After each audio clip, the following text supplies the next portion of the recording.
तौसीफ साहब, इसके साथ साथ अगर हम ओवरऑल T20 क्रिकेट के ऊपर बात करें, पाकिस्तानी टीम एक वक्त में टॉप पोजीशन पर थी, और अगर अब हम आजकल की रैंकिंग के हवाले से भी बात करें, और हम देख रहे हैं कि पाकिस्तान T20 में भी बहुत स्ट्रगल करती हुई हमें दिखाई दे रही है। आपको क्या लगता है, क्या वजूहात हैं, क्यों हम अपनी वो पोजीशंस बरकरार नहीं रख पाए जब से कुछ साल पहले हम टॉप पर थे?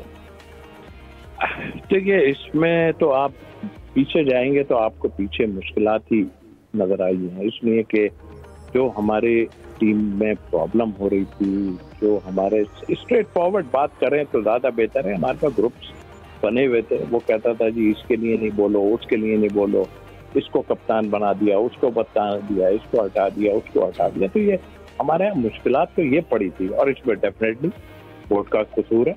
कसूर ये है कि आप जरा सा इनको अपने काबू में तो रखें ना, प्लेयरों को।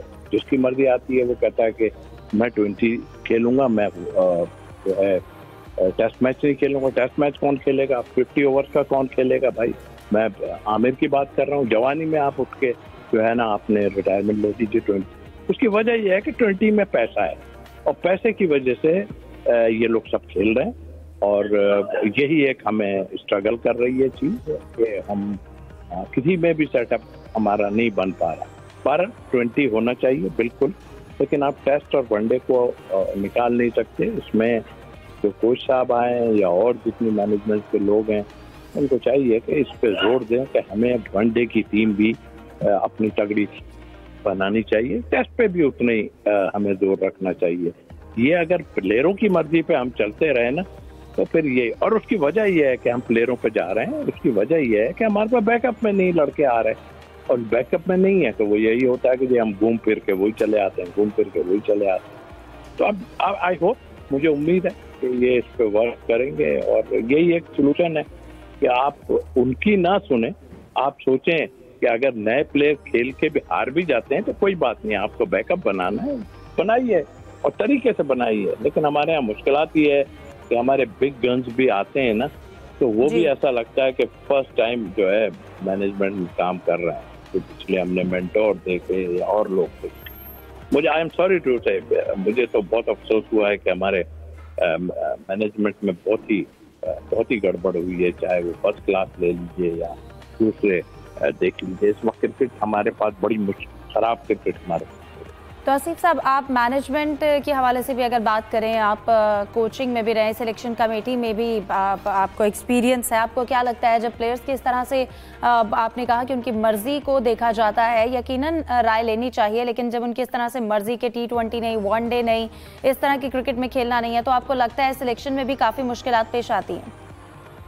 मुश्किलात तो आती हैं। देखिए, हकीकत ये है कि इसकी जिम्मेदार हम भी हैं। मैं भी 2-3 दफ़ा सिलेक्शन कमेटी में रहा हूँ, और हम जिस तरह बात करते थे वो ये था कि हम हमेशा हम पुराना उठा के देखते हैं, हमारा कप्तान और कोच इसकी मर्जी पे। खैर खान साहब की बारी पे तो अगर हम बात करें तो वो ऑल एंड ऑल थे, मगर वो उसमें हमारी विक्ट्रीज कैसी थी सबको मालूम है। लेकिन उसके बाद हम इंतमाम हमारे साथ था, और हम उनकी मर्जी से टीम देते थे, चाहे वो सरफराज हो या ये बाबर हो। हम कहते थे अच्छा क्या टीम चाहिए आपको, वो टीम लेते थे। लेकिन वो टीम लेने के बाद जब हमने उनसे कहा कि कुछ नए प्लेयरों को आप इंडेक्ट करें, इन पे चांस लें, वो उस पर पता नहीं क्यों उनको रिजर्वेशन हो, चाहे वो विकेट कीपर हो या कोई हो, वो दूसरा विकेट कीपर रखने को तैयार नहीं होते। अब आप मुझे बताइए, एक विकेट कीपर से आप जा रहे हैं, क्या है ये?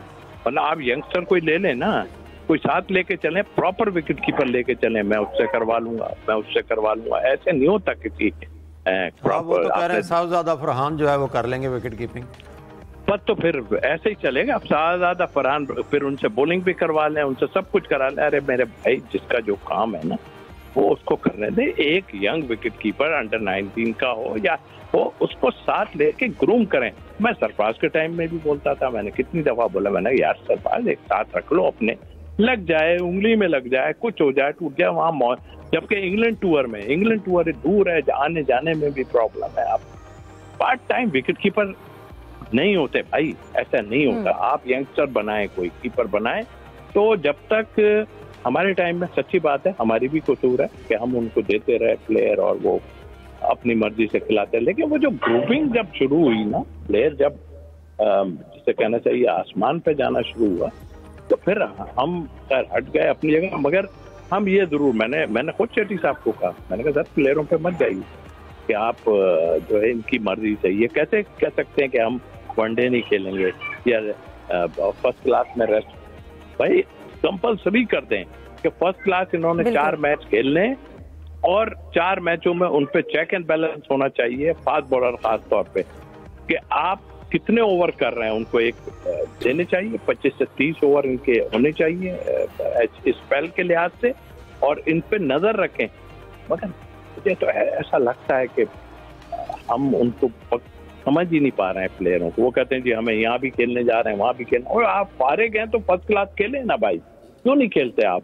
तो ये एक ऐसा है जो क्रिकेट बोर्ड का वो है, और अगर आप इस पे अमल करेंगे तो काफी फायदा हो सकता है। इस पे काम करने की भी जरूरत है, और जैसे कि आपने कहा कि T20 भी खेलने चाहिए, लेकिन इसके साथ साथ वनडे पर, टेस्ट पर भी उसी तरह से फोकस रखना चाहिए। अभी वेस्ट इंडीज के साथ भी जो इसके बाद हमारी सीरीज शेड्यूल है उसमें भी कहा जा रहा है कि जो वनडे की हमारे मैचेस हैं उनको T20 पर अगर कन्वर्ट कर दिया जाए, लेकिन अभी वेस्ट इंडीज इसके ऊपर नहीं मान रही। आपको लगता है कि चेंज होना चाहिए? अगर चेंज नहीं भी होता तो अगर हम वनडे भी खेलते हैं तो ये भी हमारे लिए फायदेमंद ही होगा। नहीं, बिल्कुल वनडे सीरीज होनी चाहिए, लेकिन देखें इस वक्त आप जो है ना ऐसे उधर 2020 आपका मेन चल रहा है। अगर 2020 है तो ज्यादातर आपके 2020 होने चाहिए। बिल्कुल। अब आप उनसे कह रहे हैं 20 की बात कर रहे हैं, तो आप किस लिए भाई? जब प्लान बन रहा होता है, जब सारा शेड्यूल बन रहा होता है, उस वक्त आप पहले से कहें कि हमें जो है ये चाहिए। आप एंड में थोड़ी आपको कोई देगा। उनकी तो टीम में खुद मुसीबतें पड़ी हुई हैं, आपको पता ही है कि वो एक मुल्क की टीम, तो एक मुल्क जरूर नजर आता है, बट आपको पता है कि वो 4-5 जगह है, वहां से प्लेयर आते हैं, उनकी भी हालात ऐसे ही है। और ग्राउंड भी आईसीसी ने बना के दिया, वरना उनके पास तो ग्राउंड भी तरीके के नहीं थे।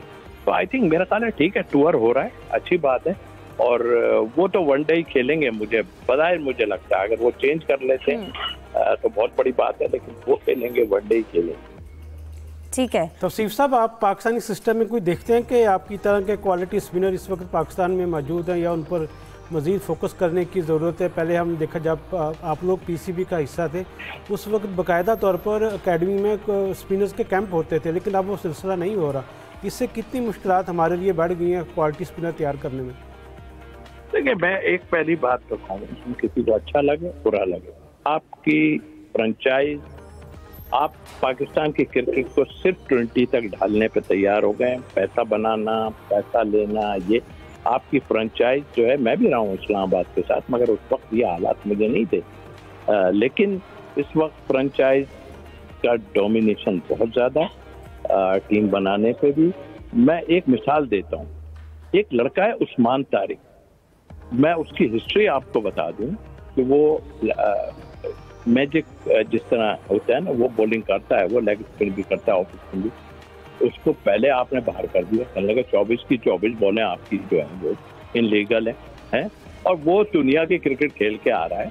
वो उसने T10 भी खेली, उसने और भी क्रिकेट खेली, आपने उसको बाहर कर दिया। और जहाँ तक मेरी इत्तलात हैं, इसमें भी बात है कि उन्होंने उसको जो है आगे पीछे किया, वो लड़का दरअसल बात किए, क्योंकि वहाँ बोलना बड़ा मुश्किल काम होता है। अभी मुझे जाने से पहले उसने बताया कि वो शाहरुख की टीम में जा रहा है, और उसको वहाँ से ऑफर आई है और वो खेलने गया हुआ है वहाँ पर। तो आई मीन, आप अगर कोई प्लेयर है, क्या मतलब शादाब के पीछे इतने सुसर साहब लगे कि उन्होंने बर्बाद करके रही थी पूरी क्रिकेट को, कि भाई शादाब ही है। मैं खुद शादाब को पसंद करता था, और मेरे साथ इस्लामाबाद यूनाइटेड में था वो। लेकिन जब आप बॉलिंग मेन है आपकी, जब आप बैटिंग पे जोर दे दिया तो आपकी बॉलिंग खत्म हो गई। तो आपको तो फोकस वहां रखना चाहिए, और आप ये प्रेशर डाल के सारे के उसी को खेलना है, क्यों यार? आप बैकअप में रखो यार, 1-2 प्लेयर रखो बैकअप में। वो उस्मान तारिक बुरा था क्या? आप देखें इस वक्त की बॉलिंग जो उसने पूरे PSL में की है, उस पर बैन लगाया, 3-4 मैच उसके बैन हो गए।